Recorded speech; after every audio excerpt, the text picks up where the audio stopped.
Well, so I always knew. Like I've never not known. So there was no moment where suddenly I did.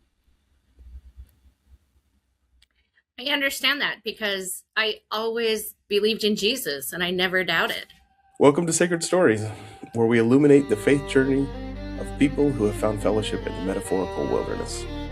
Today, Janine and I will be interviewing each other in order to share our unique faith journeys.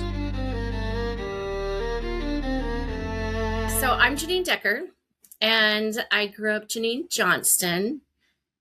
My parents moved every year of my life, and because of that, I decided that my Savior, Jesus Christ, was the only person that was a constant in my life other than my family that I could talk to and tell my secrets to. So I started a journal where I would write him letters. And that's how I worked through my childhood issues. And as a religious background, my dad grew up reorganized. My mom was, I don't even know what you call someone who's a Christian. She was going to a Christian college. She was teaching people the gospel on the street corners in college. Um, and she worked at a restaurant and where my dad would go and he'd read the Book of Mormon. And so he gave her a Book of Mormon. She read it so she could prove to him that he was a lost person and wayward. And she ended up believing in it. So I grew up with the Book of Mormon as a constant in my life, but not a constant church. My mom was baptized into the Temple Lot, Church of Jesus Christ Temple Lot. But we didn't live near it all the time. I'd go on occasion throughout my growing up, and I knew people from there. I have an aunt who grew up the Elijah Message, or was the Elijah Message church. So I had a background of a lot of the what we now call the Restoration churches. But I didn't care about any of that because I didn't like PE or gym class. And back then, you could skip it one day a week by going to a local church. And so I just would walk to whatever church I was close to the school, and which never was an LDS or Mormon church. And so I went to a lot of churches growing up. And that was probably an interesting experience because my one constant in my life was my Savior. And he was in all the churches, right? Yeah. Yeah. When you say your dad was reorganized, you mean RLDS? Yeah. That makes sense. So Yeah. really, you had a lot of connection to a lot of different Mormon restoration branches, and none of them were the mainline LDS church. Yep. None of them. When I was 12, I think, um, a neighbor told us that there was a Mormon church in town and it was an LDS church. Wow. And my dad contacted them because he was excited about having people to study the Book of Mormon with and talked them into having a Book of Mormon study night. So it was a tiny branch run by the missionaries, an elderly couple from Florida, William Hall. And they would teach my parents, and my parents would use the Book of Mormon to tell them how the LDS church was not the true church. That's funny. And they finally asked my parents to come to Fargo, North Dakota, which was the stake center, and meet with the mission president. And they thought that would make a difference. Well, the Lord has a sense of humor. So my parents drove to Fargo, North Dakota, and there was supposed to be a missionary conference. and it snowed a blizzard. And they were supposed to have like a 30-minute meeting with the mission president, and they ended up being there for hours because no one else could come and arrive. And they came home thinking they had won the conversation, but then the Spirit told them no and taught them truth, and they decided to get baptized. Oh, wow. I joined the LDS church on their testimony Okay. because I'd never seen them join a church. And how old were you then? I was 14. So I have been very strong at LDS till about 4 or 5 years ago. You're saying you were converted at 14, or you were baptized at 14. And before you were 14, you were allowed to leave school ground to go to a church of your choice. Wow, how times have changed. Well, now they call it seminary, and it's before church, you know? But generally, you don't start seminary until after you're 14. Like, that's high school stuff. But Oh, that's true. Yeah, no, this was when I was little. yeah. When I was like That's pretty 8, amazing. 9, and 10. Yeah, I laugh at that because my father, his mom would give him a dime every day, and he was allowed to leave the school for lunch and like go to the local grocery store place and get bananas and stuff. And I'm just like, nope, that is not happening. Some small kid saying, "Hey, let's go get some bananas."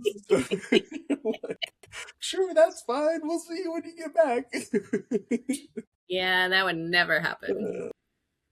So I guess you're the in-between phase where that was reasonable, as long as you had friends. No. Yeah, no, I was a loner. My sister was roaring ADD, and no matter how many times we moved, she would set herself up with friends and craziness, and people would tease me because I was her sister. And so I was a loner. I read books during every recess. So when you say she was roaring ADD, like, did they know that, or did you just, in retrospect, know that? Because oh no, they knew that. Ago, that wasn't.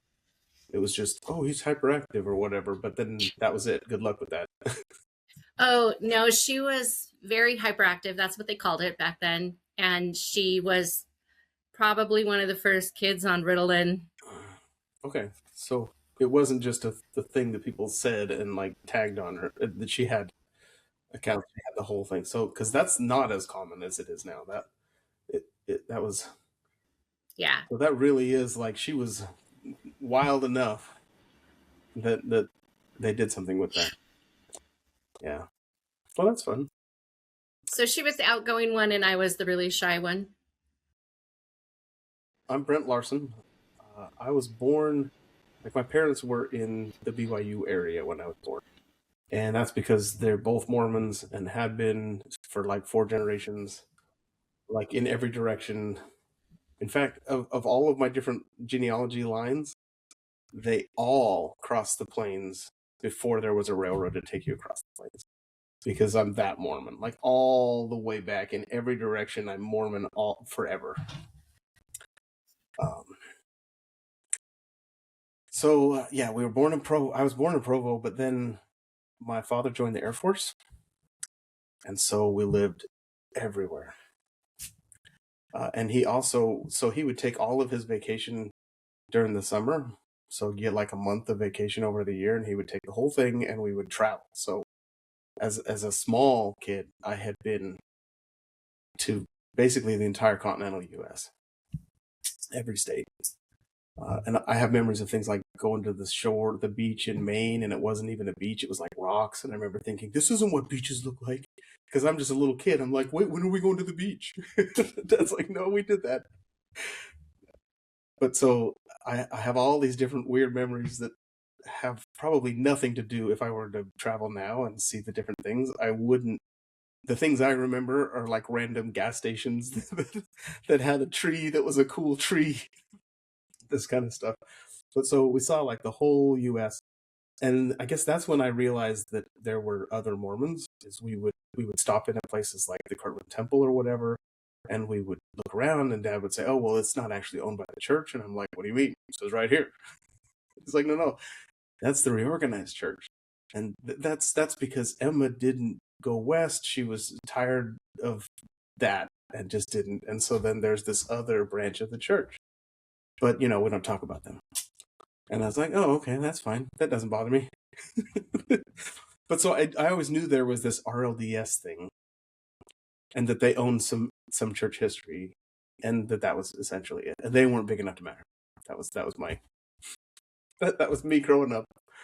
But so yeah, we lived all over. We lived in middle of nowhere, Illinois, Breeze area, if you're familiar. I'm from Illinois too. Oh, so yeah, we were in Sterling. Breeze. Yeah, I think we were in the Carlisle. We were near Carlisle Lake, near enough that that's where we would go to the lake. And I don't know if that's like the Carlisle Stake or Ward. I don't really know because I was just a little person. But I do remember being baptized there.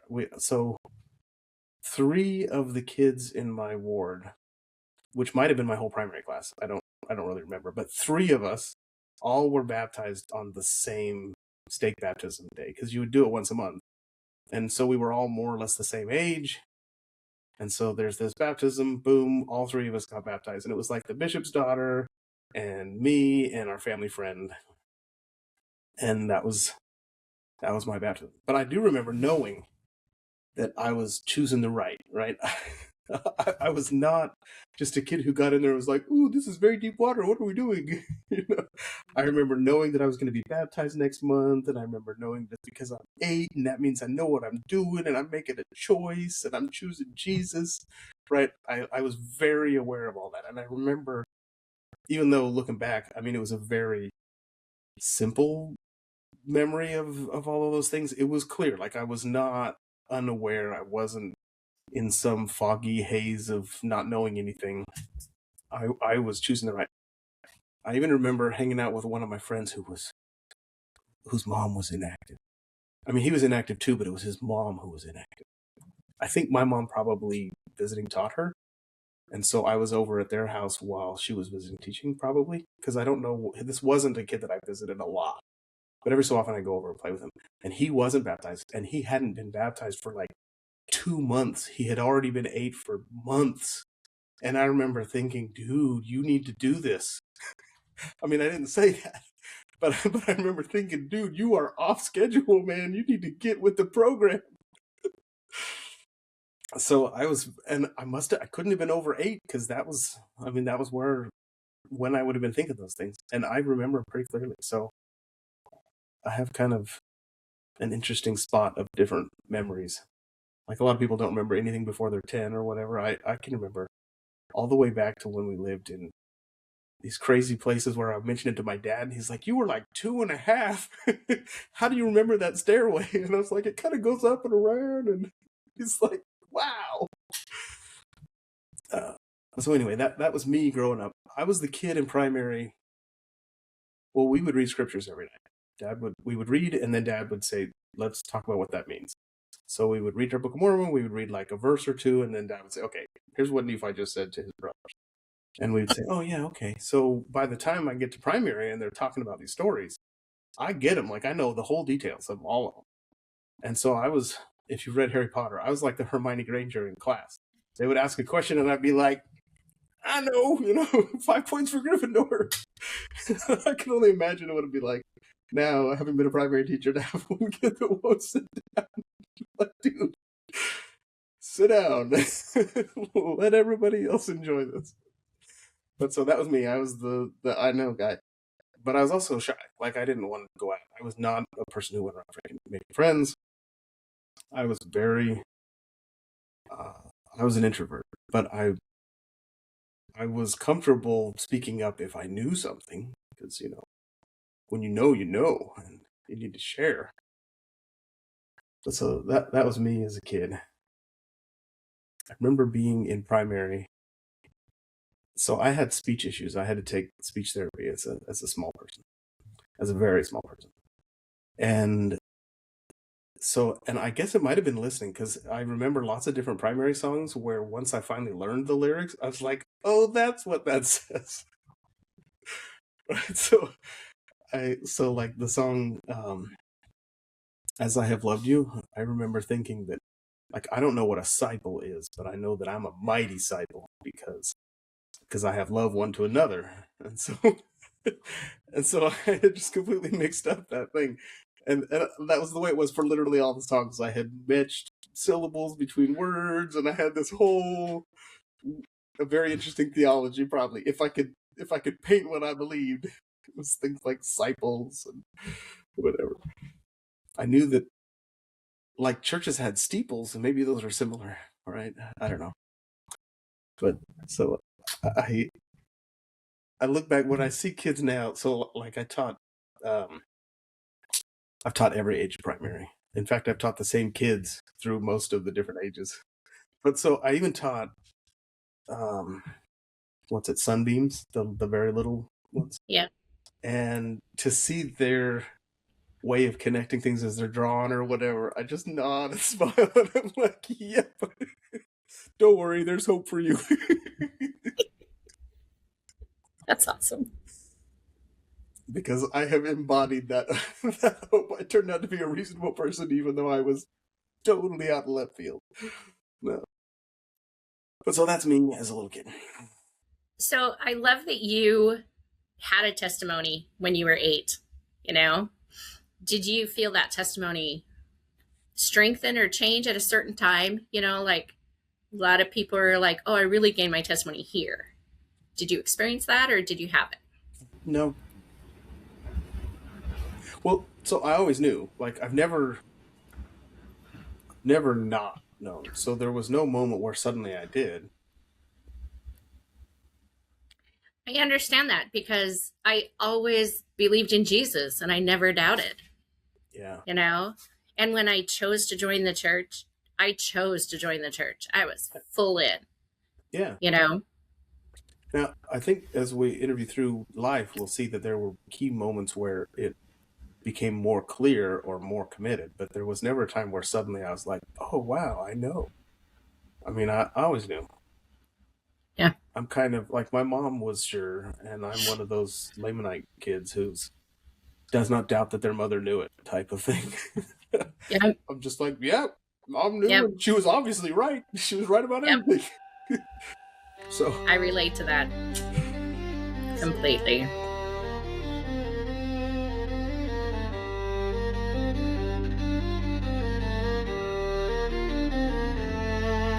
so what was your experience, well, in or out of the church, in terms of like the youth program and what you gained or didn't gain, or what were your thoughts on the whole youth experience? Well, when I did join the church, it was in that tiny branch. And my sister and I, she's 13 months older than me. We were the only youth. So we immediately became primary teachers. And we had strong testimonies of the Book of Mormon and of Jesus. So we became primary teachers immediately.